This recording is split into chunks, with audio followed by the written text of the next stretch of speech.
അങ്കോളയിൽ മണ്ണിടിച്ചിലിൽ കാണാതായ അർജുനു വേണ്ടിയുള്ള രക്ഷാപ്രവർത്തനം ഇത്രയും ദിവസം തെറ്റായ രീതിയിലാണ് നടത്തിയതെന്ന് അർജുന്റെ അയൽവാസി മുനീർ. ഉത്തരവാദിത്തം എന്ന് പറയുന്നത് ആർക്കുമില്ല. അവർ ആർക്കു വേണ്ടി എന്തോ ചെയ്യുകയാണെന്നും മുനീർ വിമർശിച്ചു. രക്ഷാപ്രവർത്തനത്തിന് അർജുന്റെ അയൽവാസികളും നാട്ടുകാരും പോകാൻ തയ്യാറായി നിൽക്കുകയായിരുന്നു. അവിടേക്ക് ആരെയും അടുപ്പിക്കുന്നില്ലെന്നും മുനീർ പറഞ്ഞു. ACP പോലുള്ള ആളുകളാണ് തടഞ്ഞു വെക്കുന്നത്. 5 ദിവസമായി പ്രതീക്ഷയോടെയാണ് കുടുംബം കാത്തിരിക്കുന്നത്. സുഖമില്ലാത്ത ആളാണ് അർജുന്റെ പിതാവ്. അർജുനാണ് കുടുംബം നോക്കുന്നത്. ഡ്രൈവർ സ്ഥാനത്തേക്ക് അർജുനെ കൊണ്ടുവന്നത് ഞാനാണ്. നാട്ടുകാർ എല്ലാവരും അങ്ങോട്ട് പോകാൻ തയ്യാറാണ്. ആരെയും അങ്ങോട്ട് അടുക്കാൻ സമ്മതിക്കുന്നില്ലെന്നും മുനീർ പറയുന്നു. 5 മണിക്ക് എത്തുമെന്ന് പറഞ്ഞ ദൗത്യസംഘം എത്തിയത് 9:30 മണിക്കാണ്. വൈകുന്നേരം അവർ രക്ഷാപ്രവർത്തനം നിർത്തി.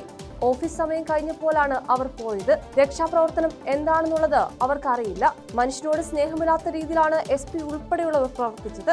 ഒരു ജീവനാണ് മണ്ണിനടിയിൽ കിടക്കുന്നതെന്നും മുനീർ പറഞ്ഞു.